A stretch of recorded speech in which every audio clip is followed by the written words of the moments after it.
Subscribe now and press the bell icon. Never miss an update. Waheguru ji का खालसा वाहिगुरु जी की फतेह। बड़ा कुछ मैं सुन रहा देख रहा, बड़ा कूड़ प्रचार ते नफरत फैलाई जा रही है मेरे खिलाफ, ते मैं सब कुछ पी रहा इस करके भी एक सांझी लड़ाई ते एक संघर्ष जो असी विढ़िया साडे मोर्चे नूं कोई ढाह ना लगे। पर हुण जिस पड़ाव ते आ गए हैं ना, हुण कुछ गल्लां करनियां बड़ियां जरूरी आ। पहली गल तां इह 26 तरीक तो पहलां जिहड़ी रात सी, उस रात नूं साडे नौजवानां ने ते होर बई कई बंदियां ने स्टेज ते जाके आपदा रोस प्रगट किया। किसान आगूआं कोले इह गल कही भी तुसीं सानूं इत्थे 26 तरीक दा दिल्ली अंदर परेड करन वास्ते सद्दा दिता सी। बार-बार स्टेजां तो बड़ियां वड्डियां गल्लां, बड़े वड्डे ऐलान कीते सी, ते हुण जदों असीं इत्थे आ गए आ लास्ट मूवमेंट ते तुसीं ओह रूट जो सरकार ने फाइनल कीता उत्थे सानूं लिजाण नूं या उत्थे जाण नूं कह रहे हो, सो इह सानूं मंजूर नहीं आ। सिचुएशन उत्थे इहो जी बन गई कि साडे आगू उथों किनारा कर गए। उदों बाद उत्थों होर भी बंदे आए, वह भी किनारा कर गए। फिर मैनूं सुनेहा भेजिया निहंग सिंह जथेबंदियां दे जिहड़े साडे बाबा जी सी, उन्होंने कहा भी सिचुएशन इत्थे गर्मा गर्मी हो गई है ते आओ। जदों मैं स्टेज ते पहुंचिया उदों सारी संगत नूं मैं जाके गल्लां समझाईयां और आगूआं दे साडे किसान आगूआं दे हक च गल्लां कीतियां भी ये साडे बजुर्ग आ, उन्हां ते बहुत वड्डा प्रैशर आ, सानूं समझना पऊगा, साझा फैसला लेना पऊगा। उदे रात दी मेरी स्पीच देख लो, यही गल होई भी साझा फैसला लो, संगत दे समझ दे हिसाब नाल फैसला लो। जिहड़ा संगत दे समझ नाल फैसला लिया जाऊगा वो गलत नहीं हो सकदा, क्योंकि संगत दे करके ही मोर्चा, संगत दे करके ही असीं इत्थे खड़े आ। पर उस दिन आगूआं दी गल इह समझ च नहीं आई। उन्होंने मार्च अगले दिन जदों कढिया, जिहड़ा रूट दिल्ली पुलिस ने ते किसान आगूआं ने फाइनल कीता सी, उस रूट ते 3000 बंदे भी नहीं सी, ते संगत आप मुहारी ਸਿੰਘੂ बार्डर तो भी, गाजियाबाद बार्डर तो भी, टिकरी बार्डर तो भी, ते राजस्थान वाले पासियों भी लाल किले नूं तुर पई। हुण इत्थे किसे दी अगवाही च नहीं, आप महारी एक वैन जिहड़ा लाल किले वल नूं वह गया ते उधर नूं तुर पे। लाल किले जाके जदों गेट टुੱਟਿਆ उदों बाद मैं पहुंचिया उत्थे, उदों तक अंदर हज़ारां लोग साडे ते मेरे ख्याल च कोई सैकड़े ट्रैक्टर उदों तक उस पूरी सड़क ते लाल किले वाली सड़क ते दाखिल हो चुके सी। लाल किले दे अंदर हज़ारां लोग दाखिल हो चुके सी। मैं उस पूरी सड़क ते भज के गया। अंदर जाके जदों देखिया उत्थे साडा कोई किसान आगू नहीं, कोई होर इहो जिहा बंदा नहीं जिन्होंने बड़ियां गर्म गल्लां स्टेजां तो ते होर लाइव हो के कीतियां भी असीं तां दिल्ली दे अंदर दिल्ली दी जिहड़ा धौण ते गोडा रखांगे, बड़ा कुछ कहा गया। पर उत्थे मौके ते कोई नहीं। जदों कोई नहीं तां एक कल्ला मैं संगत ने जदों देखिया ते मैनूं खिच के उत्ते लै गए भी भाई उत्ते साडे बंदे आ ते चलो चल गए। हुण उत्ते एक खाली जिहड़ी झंडा लाउण वाली ओ अपना डंडा हुंदा, एक पोस्ट हुंदी आ, फ्लैग पोस्ट कहंदे आ उहनूं, ਉਹ खाली पई सी। ਉਹਦੇ ਤੇ ਇੱਕ किसानी ਦਾ ਤੇ ਇੱਕ ਨਿਸ਼ਾਨ ਸਾਹਿਬ ਇਹ ਦਰਜ ਕਰਾਉਣ ਵਾਸਤੇ ਵੀ ਸਾਡਾ ਰੋਸ ਆ, ਅਸੀਂ ਆਪਦੇ ਹੱਕ ਲੈਣ ਆਏ ਆ। ਤੇ ਉੱਥੇ 2 ਝੰਡੇ ਲਾਏ ਗਏ ਤੇ ਪਿੱਛੇ ਸਾਡਾ ਜਿਹੜਾ ਨੈਸ਼ਨਲ ਫਲੈਗ ਆ ਉਹ ਲੱਗਿਆ ਹੋਇਆ ਸੀ। ਇਹ ਗੱਲ ਜਦੋਂ ਅਸੀਂ ਸਮਝਦੇ ਆ, ਅੱਛਾ ਕਿਸੇ ਦੇ ਮਨ 'ਚ ਕੋਈ ਡਰ ਨਹੀਂ, ਕੋਈ ਭੈ ਨਹੀਂ। ਕਿਉਂ? ਕਿਉਂਕਿ ਕਿਸੇ ਨੇ ਕੋਈ ਗੱਲ ਗਲਤ ਤਾਂ ਕੀਤੀ ਨਹੀਂ, ਨਾ ਉੱਥੇ ਕੋਈ ਹਿੰਸਾ ਕੀਤੀ, ਨਾ ਕਿਸੇ पब्लिक प्रॉपर्टी नूं असीं डिस्ट्रॉय कीता या उन्होंने नुकसान पहुंचाया, ना किसी बंदे नूं असीं मारिया कुटिया, ना साडे बंदे ते कोई इहो जी गल हुई भी कोई फट्टड़ हो गया होवे या साडे बंदे ते कोई किसी ने डंडे चलाए। हुण बड़ा जाबते च रह के असीं सारियां गल्लां कीतियां, कोई भै नहीं जाहो जलाल भी देखो असीं आपदा रोस आपदे हक लैण आए आ ते सरकार नूं दिखा रहे आ भी अज साडे हक सानू दिते जाण। इन्हां गल्लां ते गौर कीता जावे, क्योंकि पिछले 6 महीनों तो जिस तरह का जो सरकार ने आपदा रवैया साडे तरफ दिखाया वो बहुत ही आपां कह लईए भी चंगा नहीं है। वो साडी बार-बार बेइज्जती करते रहे।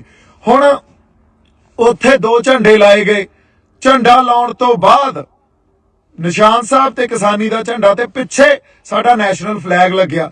ਇਹ ਜਿਹੜੀ ਇਹ ਡਾਈਵਰਸਿਟੀ ਆ, ਜਿਹਨੂੰ ਅਸੀਂ ਡਾਈਵਰਸਿਟੀ ਕਹਿੰਦੇ ਆ, ਇਹਨੂੰ ਸਾਨੂੰ ਸਮਝਣਾ ਚਾਹੀਦਾ। ਇੱਕ ਪਾਸੇ ਸਾਡਾ ਨੈਸ਼ਨਲ ਫਲੈਗ ਆ, ਦੂਜੇ ਪਾਸੇ ਨਿਸ਼ਾਨ ਸਾਹਿਬ ਆ, ਤੀਜੇ ਪਾਸੇ ਸਾਡਾ ਜਿਹੜਾ ਕਿਸਾਨੀ ਦਾ ਝੰਡਾ, ਤੇ ਇਹਨਾਂ ਤਿੰਨਾਂ ਝੰਡਿਆਂ ਦੇ ਅਧੀਨ ਨਿਸ਼ਾਨ ਸਾਹਿਬ ਦੀ ਅਗਵਾਈ 'ਚ ਤੇ ਸਾਡਾ ਨੈਸ਼ਨਲ ਫਲੈਗ, ਉਦੋਂ ਬਾਅਦ ਕਿਸਾਨੀ ਦਾ ਝੰਡਾ, ਇਹਨਾਂ ਤਿੰਨਾਂ ਦੀ ਅਗਵਾਈ 'ਚ ਇਹ ਜਿਹੜਾ ਕਿਸਾਨੀ ਸੰਘਰਸ਼ ਲੜਿਆ ਜਾ ਰਿਹਾ। ਕੋਈ ਉੱਥੇ ਤੁਸੀਂ ਦੇਖੋ ਮੈਦਾਨ 'ਚ ਵੀ ਲਾਲ ਕਿਲੇ ਦੇ, ਕੋਈ ਉੱਥੇ ਨਿਸ਼ਾਨ ਸਾਹਿਬ ਚੱਕੀ ਫਿਰਦਾ, ਕੋਈ ਉੱਥੇ ਆਪਦਾ ਕਿਸਾਨੀ ਵਾਲਾ ਝੰਡਾ ਚੱਕੀ ਫਿਰਦਾ, ਕੋਈ ਉੱਥੇ ਤਿਰੰਗਾ ਚੱਕੀ ਫਿਰਦਾ। ਸੋ ਇਹ ਜਿਹੜੀ ਵਨ ਸਵੰਨਤਾ ਨਾ, ਇਹਨੂੰ ਰਿਸਪੈਕਟ ਦਿਓ, ਇਹਨੂੰ ਐਕਸੈਪਟ ਕਰੋ, ਇਹਨੂੰ ਸਮਝਣ ਦੀ ਕੋਸ਼ਿਸ਼ ਕੀਤੀ ਜਾਣੀ ਚਾਹੀਦੀ ਆ। ਤੇ ਜੇ ਤੁਸੀਂ ਕਹੋ ਵੀ ਇਹ ਗੱਲ ਕਰਕੇ ਮੈਂ ਗਦਾਰ ਹੋ ਗਿਆ, ਤਾਂ ਫਿਰ ਉੱਥੇ ਜਿਹੜੇ 3-5 ਲੱਖ ਬੰਦੇ ਬੈਠੇ ਸੀ ਉਹ ਵੀ ਗਦਾਰ ਹੋ ਗਏ, ਫਿਰ ਤਾਂ ਸਾਰੇ ਹੀ ਗਦਾਰ ਹੋ ਗਏ। ਇਹ ਗੱਲਾਂ ਨੂੰ ਤੁਸੀਂ ਇੱਕ ਬੰਦੇ ਤੇ ਥੋਪ ਦੋਗੇ ਤੇ ਉਸ ਬੰਦੇ ਨੂੰ ਤੁਸੀਂ ਗਦਾਰੀ ਦਾ ਸਰਟੀਫਿਕੇਟ ਵੰਡ ਦੋਗੇ। ਮੈਨੂੰ ਲੱਗਦਾ ਤੁਹਾਨੂੰ ਸ਼ਰਮ ਆਉਣੀ ਚਾਹੀਦੀ ਹੈ ਇਹੋ ਜਿਹੀਆਂ ਗੱਲਾਂ ਕਰਦੇ ਹੋਏ। ਜੇ ਕਿਤੇ ਸਾਡੀ ਕਿਸਾਨ ਲੀਡਰਸ਼ਿਪ ਜਾਂ ਹਰ ਬੰਦਾ ਉੱਤੇ ਸਟੈਂਡ ਲੈ ਜਾਂਦਾ, ਖੜ ਜਾਂਦਾ, ਕਹਿੰਦਾ ਦੇਖੋ ਸਾਡੇ ਕਿਸਾਨਾਂ ਨੇ ਕੀ ਕਰ ਦਿਖਾਇਆ, ਤੇ ਜੇ ਇਹਨਾਂ ਕਿਸਾਨਾਂ ਦੇ ਹੱਕ ਨਾ ਦਿਓਗੇ ਇਹ ਕਿਸਾਨ ਕੁਝ ਵੀ ਕਰ ਸਕਦੇ ਆ, ਕਿੱਡਾ ਵੱਡਾ ਪ੍ਰੈਸ਼ਰ ਪੈਣਾ ਸੀ ਸਰਕਾਰ ਤੇ। ਪਰ ਨਹੀਂ, ਸਾਡੇ ਬੰਦਿਆਂ ਨੇ ਤਾਂ ਮੈਨੂੰ ਗਦਾਰੀ ਦਾ ਸਰਟੀਫਿਕੇਟ ਵੰਡਤਾ। ਹੁਣ ਤੁਸੀਂ ਇਹ ਗੱਲਾਂ ਨੂੰ ਜਦੋਂ ਸਮਝਦੇ ਹੀ ਨਹੀਂ ਹੋ, ਫਿਰ ਤੁਸੀਂ ਕਹਿ ਰਹੇ ਹੋ ਵੀ ਅਸੀਂ ਇੱਕ ਆ। ਕਿਹੜਾ ਇੱਕ ਆ? ਉਹਦੇ ਦਾ ਮੈਂ ਉਹਦੇ ਰਾਤ ਨੂੰ ਵੀ ਜਿਹੜੀ ਸਪੀਚ ਦਿੱਤੀ, ਲਾਈਵ ਸੈਸ਼ਨ ਵੀ ਕੀਤਾ, ਉਹਦੇ 'ਚ ਵੀ ਇਹੀ ਗੱਲ ਕੀਤੀ ਵੀ ਸਾਂਝੇ ਫੈਸਲੇ ਲਓ ਤੇ ਏਕਾ ਰੱਖੋ। ਸਾਂਝਾ ਫੈਸਲਾ ਲਓਗੇ, ਸੰਗਤ ਦੀ ਸਮਝ ਦੇ ਹਿਸਾਬ ਨਾਲ ਫੈਸਲਾ ਲਓਗੇ, ਉਹ ਫੈਸਲਾ ਠੀਕ ਹੀ ਠੀਕ ਆ। ਪਰ ਇਹ ਗੱਲ ਕਦੇ ਨਹੀਂ ਵਿਚਾਰੀ ਗਈ। ਉਲਟਾ ਜਦੋਂ ਸੰਗਤ ਆਪ ਮੁਹਾਰੀ ਹੋ ਕੇ ਤੁਰ ਪਈ ਤਾਂ ਉਸ ਵੇਲੇ ਇੱਕ ਬੰਦੇ ਨੂੰ ਲੱਭ ਕੇ ਉਹਨੂੰ ਕਸੂਰਵਾਰ ਠਹਿਰਾ ਕੇ ਆ ਕੇ ਇਹਨੇ ਕਿਸਾਨੀ ਸੰਘਰਸ਼ ਨੂੰ ਢਾਹ ਲਾਇਆ। ਬਈ ਕਿਹੜਾ ਢਾਹ ਲਾਇਆ ਦੱਸੋ? 26 ਤਰੀਕ ਤੋਂ ਬਾਅਦ ਜਦੋਂ ਸੰਗਤ ਫੈਸਲਾ ਕਰਕੇ ਆਈ ਹੋਵੇ ਵੀ ਅਸੀਂ ਦਿੱਲੀ ਦੇ ਅੰਦਰ ਜਾ ਕੇ ਰੋਸ ਮਾਰਚ ਕਰਨਾ, ਕਿਉਂਕਿ ਉਹ ਫੈਸਲਾ ਤੁਸੀਂ ਹੀ ਦਿੱਤਾ ਸੀ ਤੇ ਬਾਅਦ 'ਚ ਤੁਸੀਂ ਬਦਲ ਗਏ।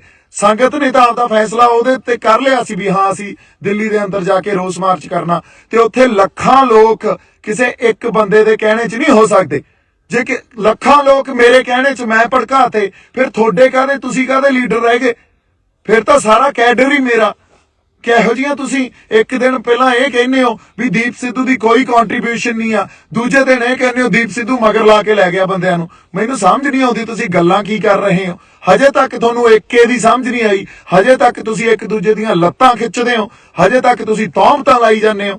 ਦੂਜੀ ਗੱਲ, ਜਦੋਂ ਇਹ ਗੱਲ ਕਰਨੀ ਬੜੀ ਜ਼ਰੂਰੀ ਆ, ਮੈਨੂੰ ਆਰਐਸਐਸ ਦਾ ਬੀਜੇਪੀ ਦਾ ਬੰਦਾ ਕਹਿ ਰਹੇ ਹੋ, ਲਾਲ ਕਿਲੇ ਤੇ ਨਿਸ਼ਾਨ ਸਾਹਿਬ ਤੇ ਕਿਸਾਨੀ ਦਾ ਝੰਡਾ ਕੋਈ ਆਰਐਸਐਸ ਦਾ ਬੀਜੇਪੀ ਦਾ ਬੰਦਾ ਲਾਊਗਾ? ਇਹਨੂੰ ਸੋਚ ਕੇ ਤਾਂ ਦੇਖੋ, ਕੋਈ ਤਾਂ ਇਹਦੇ ਪਿੱਛੇ ਲੌਜਿਕ ਹੋਵੇ। ਅੱਛਾ, ਅਗਲੀ ਗੱਲ, ਕੋਈ ਕਾਂਗਰਸ ਦਾ ਬੰਦਾ ਲਾਊਗਾ? ਕੋਈ ਉਹ ਬੰਦਾ ਲਾਊਗਾ ਜਿਹਨੇ ਕੱਲ ਨੂੰ ਚੋਣਾਂ ਲੜਨੀਆਂ? ਨਹੀਂ, ਉੱਥੇ ਕੋਈ ਸੱਚਾ ਤੇ ਸੁੱਚਾ ਬੰਦਾ ਹੀ ਲਾਊਗਾ। ਤੇ ਜਿੰਨੀਆਂ ਰੂਹਾਂ ਉੱਥੇ ਸੀਗੀਆਂ ਉਹ ਸੱਚੀਆਂ ਸੁੱਚੀਆਂ ਸੀ। ਤੁਸੀਂ ਇੱਕ ਬੰਦੇ ਨੂੰ ਗਦਾਰ ਕਹਿ ਕੇ, ਤੇ ਉਹ ਵੀ ਸਾਰੇ ਗਦਾਰ ਹੀ ਹੋਏ ਫਿਰ ਤਾਂ ਜਿਹੜੇ ਉੱਥੇ ਗਏ ਸੀ। ਕਿੱਡੀ ਵੱਡੀ ਤੁਸੀਂ ਇਹ ਜਿਹੜੀ ਆਪਾਂ ਕਹਿ ਲਈਏ ਵੀ ਤੁਹਾਡੀ ਬਦਨੀਤੀ ਸਾਹਮਣੇ ਆ ਰਹੀ ਹੈ ਇਸ ਗੱਲ ਤੋਂ। ਕਿੱਡੀ ਤੁਹਾਡੇ ਅੰਦਰ ਦਰਦ ਹੀ ਨਹੀਂ ਹੈ ਕਿਸੇ ਗੱਲ ਲਈ। ਗੱਲ ਦੀ ਸਮਝ, ਮੈਨੂੰ ਲੱਗਦਾ ਜਾਂ ਤਾਂ ਤੁਸੀਂ ਸਮਝਣਾ ਨਹੀਂ ਚਾਹੁੰਦੇ ਜਾਂ ਸਮਝਦੇ ਹੋਏ ਵੀ ਨਹੀਂ ਸਮਝ ਰਹੇ ਵੀ ਇੱਕ ਬੰਦੇ ਤੇ ਕਸੂਰ ਉਹਦੇ ਤੇ ਥੋਪੋ। ਕਿਉਂਕਿ ਜਿਹੜੇ ਫੈਸਲੇ ਲਏ ਅੱਜ ਤੱਕ ਤੁਸੀਂ, ਉਹ ਫੈਸਲੇ ਆਪ ਮੁਹਾਰੇ, ਤੇ ਕਿਸੇ ਨਾ ਕਿਸੇ ਤੁਹਾਡੇ ਅੰਦਰ ਐਡੀ ਵੱਡੀ ਈਰਖਾ ਤੇ ਸਭ ਤੋਂ ਵੱਡੀ ਗੱਲ ਹੰਕਾਰ। ਇੰਨੇ ਹੰਕਾਰੇ ਫਿਰਦੇ ਹੋ ਵੀ ਕਿਸੇ ਦੀ ਗੱਲ ਹੀ ਨਹੀਂ ਸੁਣਦੇ। ਜੋ ਫੈਸਲਾ ਅਸੀਂ ਕਰਤਾ ਉਹੀ ਮੰਨਣਾ ਪਊਗਾ। ਆਹ ਭਾਸ਼ਾ ਤੁਹਾਡੀ। ਹੁਣ ਤੁਸੀਂ ਦੇਖੋ, ਇਹ ਭਾਸ਼ਾ ਨਾਲ, ਇਹ ਤਾਂ ਸਰਕਾਰ ਦੀ ਭਾਸ਼ਾ ਹੁੰਦੀ ਆ, ਫਿਰ ਤੁਹਾਡੇ ਤੇ ਸਰਕਾਰ 'ਚ ਤਾਂ ਕੋਈ ਫਰਕ ਹੀ ਨਹੀਂ ਰਹਿ ਗਿਆ। ਇਹੀ ਗੱਲਾਂ ਸਰਕਾਰ ਕਰਦੀ ਆ, ਇਹੀ ਤੁਸੀਂ ਕਰੀ ਜਾਂਦੇ ਹੋ। ਜੇ ਐਂ ਚੱਲਦਾ ਰਿਹਾ ਤਾਂ ਕੋਈ ਵੀ ਨੌਜਵਾਨ ਬੰਦਾ ਕੱਲ ਨੂੰ ਉੱਠ ਕੇ ਆਪਦੇ ਲੋਕਾਂ ਲਈ ਜਜ਼ਬਾਤਾਂ ਦੇ ਆਧਾਰ ਤੇ ਨਹੀਂ ਲੜੂਗਾ। ਕੋਈ ਨਹੀਂ ਆਊਗਾ। ਤੁਸੀਂ ਤਾਂ ਅਗਲੇ ਨੂੰ ਖੁੱਡੇ ਲੈਣ ਵਾੜ ਦਿੰਦੇ ਹੋ, ਤੁਸੀਂ ਤਾਂ ਗਦਾਰੀ ਦਾ ਸਰਟੀਫਿਕੇਟ ਵੰਡ ਦਿੰਦੇ ਹੋ। ਫਿਰ ਕਿਹਨੇ ਲੜਨਾ ਆ ਕੇ? ਫਿਰ ਸਾਰਾ ਸਿਸਟਮ ਜੋ ਸਰਕਾਰਾਂ ਚਲਾਉਂਦੀਆਂ ਉਵੇਂ ਹੀ ਚੱਲੂਗਾ, ਤੇ ਜਾਂ ਤੁਹਾਡੇ ਹੱਥਾਂ 'ਚ ਆ ਜਾਂਦਾ ਤੁਸੀਂ ਚਲਾਉਣੇ ਉਵੇਂ ਹੀ ਚੱਲੂਗਾ। ਇੱਥੇ ਤਾਂ ਪਰਿਵਾਰਵਾਦ ਹੀ ਰਹੂ, ਜਾਂ ਜਿਹੜੇ ਲੀਡਰ ਬਣਦੇ ਆ, ਜਿਹੜੇ ਬਣੇ ਹੋਏ ਆ ਆਲਰੇਡੀ, ਉਹਨਾਂ ਦੇ ਗਾਂ ਬੱਚੇ ਲੀਡਰ ਬਣ ਜਾਂਦੇ ਆ। ਇੱਥੋਂ ਕੋਈ ਸਾਡੇ ਵਰਗਿਆਂ 'ਚ ਉੱਠ ਕੇ ਤਾਂ ਆ ਕੇ ਅਸੀਂ ਲੀਡਰ ਬਣ ਤਾਂ ਆਏ ਵੀ ਨਹੀਂ, ਪਰ ਸੱਚੀਆਂ ਤੇ ਸੁੱਚੀਆਂ ਗੱਲਾਂ ਵੀ ਨਹੀਂ ਕਰ ਸਕਦੇ। ਤੁਸੀਂ ਇਹ ਗੱਲ ਨੂੰ ਸਟੈਂਡ ਤਾਂ ਕੀ ਲੈਣਾ ਸੀ ਜੋ ਉਦੋਂ ਸਾਡੀ ਸੰਗਤ ਨੇ ਕਰ ਦਿਖਾਇਆ। ਉਲਟਾ ਤੁਸੀਂ ਇੱਕ ਬੰਦੇ ਨੂੰ ਲੱਭ ਕੇ ਉਹਦੇ ਉਲਟ ਹੋ ਗਏ, ਉਹਦੇ ਤੇ ਸਭ ਕੁਝ ਮਾਰਤਾ ਤੇ ਉਹਨੂੰ ਗਦਾਰ ਕਹਿਤਾ। ਉਹ ਭਲੇ ਲੋਕੋ, ਤੁਹਾਨੂੰ ਉਸ ਦਿਨ ਨੂੰ ਸੈਲੀਬ੍ਰੇਟ ਕਰਨਾ ਚਾਹੀਦਾ ਸੀ। ਜੇ 26 ਨਵੰਬਰ ਨੂੰ ਅਸੀਂ ਜਦੋਂ ਬੈਰੀਕੇਡ ਭੰਨੇ ਸੀ ਸ਼ੰਭੂ ਬਾਰਡਰ ਤੋਂ ਚੱਲ ਕੇ, ਉਦੋਂ ਸਰਕਾਰ ਜਗਾਈ ਸੀ ਨਾ, ਤਾਂ 26 ਜਨਵਰੀ ਨੂੰ ਵੀ ਅਸੀਂ ਸਰਕਾਰ ਜਗਾਈ ਸੀ। ਅੰਨੀ ਤੇ ਬੋਲੀਆਂ ਸਰਕਾਰਾਂ ਨੂੰ ਤੇ ਉਹ ਸਾਰੀਆਂ ਨੈਸ਼ਨਲ ਜਿਹੜੀਆਂ ਸਾਡੀਆਂ ਪੋਲੀਟੀਕਲ ਪਾਰਟੀ ਆ ਜਾਂ ਪੋਲੀਟੀਕਲ ਕਲਾਸ ਸਾਰੀ ਜਿਹੜੀ ਬੈਠੀ ਆ, ਉਹਨਾਂ ਦੇ ਅੱਖਾਂ ਤੇ ਕੰਨ ਖੋਲੇ ਸੀ ਅਸੀਂ ਉੱਤੇ। ਤੁਹਾਨੂੰ ਇਹਨਾਂ ਗੱਲਾਂ ਦੀ ਸਮਝ ਹੀ ਨਹੀਂ ਆ। ਤੁਹਾਨੂੰ ਸਟੈਂਡ ਲੈਣਾ ਚਾਹੀਦਾ ਸੀ। ਦੀਪ ਸਿੱਧੂ ਨੇ ਕਿਸੇ ਮੋਰਚੇ ਨੂੰ ਢਾਹ ਨਹੀਂ ਲਾਈ ਆ। ਦੀਪ ਸਿੱਧੂ ਕਦੇ ਵੀ, ਹੁਣ ਵੀ ਸਿੰਘੂ ਦੇ ਕੋਲੇ ਹੀ ਖੜੇ ਆ, ਹਜੇ ਵੀ ਨਹੀਂ ਭੱਜੇ। ਤੁਸੀਂ ਇੱਕ ਹੋਰ ਗੱਲ ਕੀਤੀ, ਅਗੇ ਦੀਪ ਸਿੱਧੂ ਮੋਟਰਸਾਈਕਲ ਲੈ ਕੇ ਭੱਜ ਗਿਆ। ਮੈਂ ਟਰੈਕਟਰ ਤੇ ਬੈਠ ਕੇ ਉੱਥੋਂ ਲਾਈਵ ਕੀਤਾ। ਉਦੋਂ ਬਾਅਦ ਕੁਝ ਬੰਦੇ ਜਿਹੜੇ ਯੂਨੀਅਨ ਦੇ ਬੰਦੇ ਸੀ, ਫਿਰ ਕਿਸਾਨ ਯੂਨੀਅਨ ਦੇ, ਉਹਨਾਂ ਨੇ ਆ ਕੇ ਇਹ ਕਿਹਾ ਵੀ ਇਸ ਬੰਦੇ ਨੇ ਸਾਰੀ ਹਿੰਸਾ ਕੀਤੀ ਆ। ਕਿਹੜੀ ਹਿੰਸਾ ਕੀਤੀ ਆ? ਕੋਈ ਬੰਦਾ ਮਰਿਆ, ਕੋਈ ਫੱਟੜ ਹੋਇਆ? ਲਾਲ ਕਿਲੇ 'ਚ ਅਸੀਂ ਕਿਸੇ ਪ੍ਰਾਪਰਟੀ ਨੂੰ ਨੁਕਸਾਨ ਪਹੁੰਚਾਇਆ?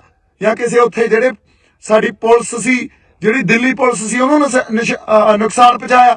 ਉਲਟਾ ਪੁਲਿਸ ਦੇ ਨਾਲ ਲੱਗ ਕੇ ਜਦੋਂ ਝੰਡੇ ਉੱਤੇ ਵਿਰੋਧ ਅਸੀਂ ਕਰਨ ਲਈ ਲਾਤੇ, ਉਹ ਪੁਲਿਸ ਦੇ ਨਾਲ, ਉਹ ਪੁਲਿਸ ਵਾਲੇ ਸਾਨੂੰ ਆ ਕੇ ਕਹਿੰਦੇ ਯਾਰ ਤੁਹਾਡੇ ਵਰਗੇ ਬੰਦੇ ਨਹੀਂ ਦੇਖੇ, ਕਿਸੇ ਨੇ ਕੁਝ ਨੁਕਸਾਨ ਨਹੀਂ ਪਹੁੰਚਾਇਆ। ਤੇ ਪੁਲਿਸ ਨੇ ਨਾਲ ਲੱਗ ਕੇ ਇਹ ਕਿਹਾ ਵੀ ਚਲੋ ਠੀਕ ਆ, ਤੁਸੀਂ ਜੋ ਕਰਨਾ ਕਰ ਲਓ, ਤੇ ਉਦੋਂ ਬਾਅਦ ਪਲੀਜ਼ ਇੱਥੋਂ ਚਲੇ ਜਾਇਓ। ਹੁਣ ਅਗਲੀ ਗੱਲ, ਮੋਟਰਸਾਈਕਲ ਲੈ ਕੇ ਭੱਜਿਆ। ਉਹ ਜਦੋਂ ਮੈਂ ਲਾਈਵ ਕੀਤਾ ਟਰੈਕਟਰ ਤੇ ਬਹਿ ਕੇ, ਕੁਝ ਬੰਦੇ ਕਿਸੇ ਖਾਸ ਕਿਸਾਨ ਯੂਨੀਅਨ ਦੇ ਜਿਹੜੇ ਸੀਗੇ, ਉਹਨਾਂ ਨੇ ਇਹ ਗੱਲ ਕਹੀ ਵੀ ਇਸ ਬੰਦੇ ਨੇ ਹਿੰਸਾ। ਕਿਹੜੀ ਹਿੰਸਾ ਭੜਕਾਈ ਆ? ਦੱਸੋ ਤਾਂ ਸਹੀ। ਕੋਈ ਬੰਦਾ ਮਰਿਆ ਹੋਵੇ, ਕਿਸੇ ਦੀਆਂ ਲੱਤਾਂ ਟੁੱਟੀਆਂ ਹੋਣ, ਕਿਸੇ ਦੇ ਮੋਢੇ, ਕਿਸੇ ਦੀਆਂ ਬਾਹਾਂ ਟੁੱਟੀਆਂ ਹੋਣ ਯਾਰ। ਸੋ ਐਨੀਵੇਜ਼ ਉਹਨਾਂ ਨੇ ਇਹ ਗੱਲ ਕੀਤੀ, ਹੋਰ 4-5 ਬੰਦੇ ਆ ਗਏ ਤੇ ਸਾਡੇ ਬੰਦਿਆਂ ਨੇ ਜਿਹੜੇ ਉੱਥੇ ਕੁਝ ਮੈਨੂੰ ਤਾਂ ਜਾਣਦੇ ਵੀ ਨਹੀਂ, ਮੈਂ ਤਾਂ ਇਕੱਲਾ ਫਿਰਦਾ ਸੀ। ਜਦੋਂ ਲਾਲ ਕਿਲੇ ਤੋਂ ਉਹ ਅਸੀਂ ਦੋਨੇ ਝੰਡੇ ਉੱਤੇ ਲਾ ਕੇ ਥੱਲੇ ਆਏ ਆ, ਲੋਕਾਂ ਨੇ ਹੱਥਾਂ ਤੇ ਚੱਕ ਲਿਆ। ਲੋਕਾਂ ਨੇ ਕਿਹਾ ਬਾਈ ਟਰੈਕਟਰ ਤੇ ਖੜਾ ਹੋ ਕੇ ਬੋਲ ਕੁਛ। ਉੱਥੋਂ ਵੀ ਟਰੈਕਟਰ ਤੇ ਖੜੇ ਹੋ ਕੇ ਮੈਂ ਇਹੀ ਗੱਲ ਕੀਤੀ ਵੀ ਸਾਡੇ ਆਗੂਆਂ ਨੂੰ, ਸਤਿਕਾਰਯੋਗ ਆਗੂਆਂ ਨੂੰ ਬੇਨਤੀ ਆ ਵੀ ਆ ਕੇ ਕੋਈ ਪ੍ਰੋਗਰਾਮ ਦੇਣ। ਜੇ ਇੱਥੇ ਬਹਿਣਾ ਕਿ ਵਾਪਸ ਜਾਣਾ ਸਾਨੂੰ ਦੱਸਣ। ਤੇ ਉਦੋਂ ਬਾਅਦ ਕਿਸੇ ਨੇ ਕੋਈ ਕੰਟੈਕਟ ਨਹੀਂ ਕੀਤਾ। ਬਾਈ ਜੀ ਜਿਹੜੇ ਆਰਐਸਐਸ ਦੇ ਏਜੰਟ ਸੀ ਨਾ, ਉਹ ਤਾਂ ਬਾਹਰ ਸੀ, ਫਿਰ ਅੰਦਰ ਉੱਥੇ ਕੋਈ ਆਰਐਸਐਸ ਦਾ ਏਜੰਟ ਨਹੀਂ ਸੀ। ਅੰਦਰ ਤਾਂ ਉਹ ਬੰਦਾ ਸੀ ਜੋ ਸੱਚੀ ਤੇ ਸੁੱਚੀ ਆਪਦੇ ਅੰਦਰ ਨੇਕ ਆਤਮਾ ਲੈ ਕੇ ਜਜ਼ਬਾਤਾਂ ਦੇ ਆਧਾਰ ਤੇ ਤੁਹਾਡੇ ਨਾਲ ਖੜਾ ਸੀ। ਉਹ ਤਾਂ ਸਾਰੇ ਏਜੰਟ ਤਾਂ ਬਾਹਰ ਸੀ, ਉੱਥੇ ਕੋਈ ਨਹੀਂ ਵੜਿਆ। ਉੱਥੇ ਤਾਂ ਸੰਗਤ ਗਈ ਆ। ਸੰਗਤ 'ਚ ਗੁਰੂ ਦਾ ਵਾਸ ਆ। ਜੇ ਗੁਰੂ 20 ਵਿਸਵੇ ਆ ਤਾਂ ਸੰਗਤ 21 ਵਿਸਵੇ ਆ। ਸੰਗਤ ਦੇ ਫੈਸਲਿਆਂ ਨੂੰ ਪਛਾਣੋ, ਸੰਗਤ ਦੇ ਫੈਸਲਿਆਂ ਨੂੰ ਤੁਸੀਂ ਦੇਖੋ, ਮਹਿਸੂਸ ਕਰੋ। ਹਜੇ ਵੀ ਟਾਈਮ ਆ ਤੁਹਾਡੇ ਕੋਲੇ। ਫਿਰ ਅਗਲੀ ਗੱਲ, ਜਦੋਂ ਮੇਰੇ ਤੇ ਉਹਨਾਂ ਨੇ ਆ ਕੇ ਇਹ ਕਿਹਾ ਵੀ ਉਹ ਤੂੰ ਹਿੰਸਾ ਪੜਾਈ ਆ, ਤੂੰ ਭੜਕਾਈ ਆ, ਹੁਣ ਮੈਂ ਉੱਥੇ ਆਪਦੇ ਬੰਦੇ ਨਾਲ ਲੜਦਾ।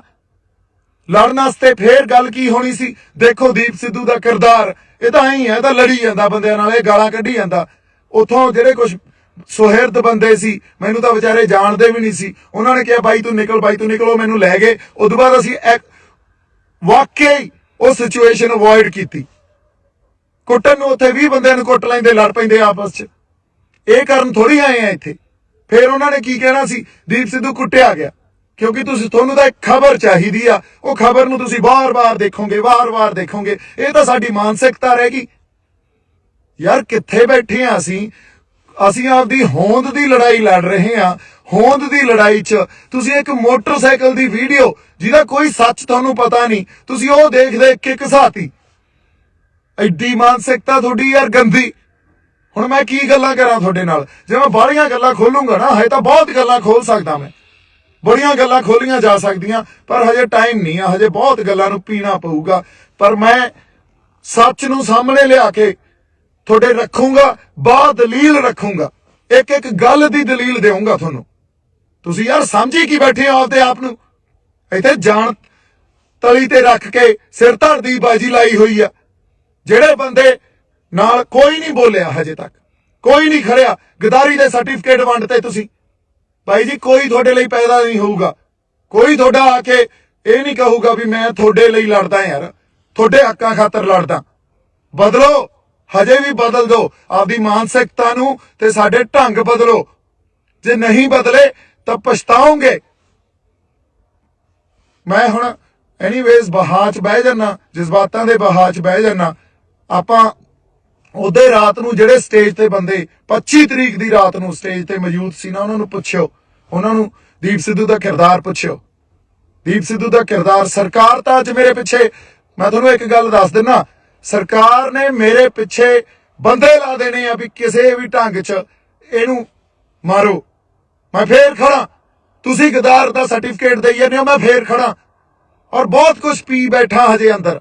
ਜੇ ਮੈਂ ਕਿਤੇ ਪਰਤਾਂ ਫਰੋਲਣ ਤੇ ਆ ਗਿਆ ਨਾ, ਤੇ ਇਹ ਸਾਰਾ ਕੁਝ ਖੋਲਣ ਤੇ ਆ ਗਿਆ, ਜਿਹੜੇ ਗੁੱਜੇ ਭੇਦ ਹੁੰਦੇ ਆ, ਤਾਂ ਇੱਥੇ ਭੱਜਿਆਂ ਨੂੰ ਰਾਹ ਨਹੀਂ ਮਿਲਣੇ। ਹੁਣ ਇੱਕ ਹੋਰ ਗੱਲ, ਇਹ ਗੱਲ ਮੈਂ ਡਾਇਲੌਗ 'ਚ ਨਹੀਂ ਬੋਲੀ ਸੀ, ਇਹ ਗੱਲ ਯਾਦ ਰੱਖਿਓ। ਭੱਜਣ ਵਾਲੇ ਨੂੰ ਧਰਤੀ ਚਾਹੀਦੀ ਹੁੰਦੀ ਆ ਤੇ ਉੱਡਣ ਵਾਲੇ ਨੂੰ ਅਸਮਾਨ। ਤੇ ਮੈਨੂੰ ਇਹ ਦੋਵੇਂ ਚਾਹੀਦੇ ਆ। ਹੁਣ ਇਹ ਜਿੱਥੇ ਵੀ ਮਿਲਣਗੇ, ਜਿਵੇਂ ਵੀ ਮਿਲਣਗੇ, ਮੈਂ ਛੱਡਣੇ ਨਹੀਂ ਆ। ਯਾਦ ਰੱਖਿਓ ਇਹ ਗੱਲ। ਐਨੀਵੇਜ਼, ਜਜ਼ਬਾਤੀ ਬੰਦਾ ਮੈਂ। ਕਰਾਂਗੇ ਗੱਲ, ਆਪਾਂ ਹੋਰ ਗੱਲਾਂ ਕਰਾਂਗੇ। ਤੁਸੀਂ ਏਕਾ ਬਣਾਈ ਰੱਖੋ। ਅਸੀਂ ਹੁਣ ਵੀ, ਸਾਡਾ ਸਾਂਝਾ ਮਕਸਦ ਆ, ਅਸੀਂ ਜਿੱਤਣਾ, ਇਸ ਮੋਰਚੇ ਨੂੰ ਜਿੱਤਣਾ। ਏਕਾ ਬਣਾਈ ਰੱਖੋ। ਹਜੇ ਬੜਾ ਕੁਝ ਪੀਣਾ ਪਊਗਾ, ਪੀ ਰਹੇ ਆ। ਟਾਈਮ ਆਊਗਾ ਜਦੋਂ ਸਾਰੀਆਂ ਗੱਲਾਂ ਕੀਤੀਆਂ ਜਾਣਗੀਆਂ। ਜੇ ਕਿਤੇ ਹੁਣ ਵੀ ਸਟੈਂਡ ਲੈ ਲੈਣ ਤੇ ਉਸ ਮੂਵਮੈਂਟ ਨੂੰ ਇੰਜੋਏ ਕਰਨ, ਜਿਹੜੀ ਇੱਕ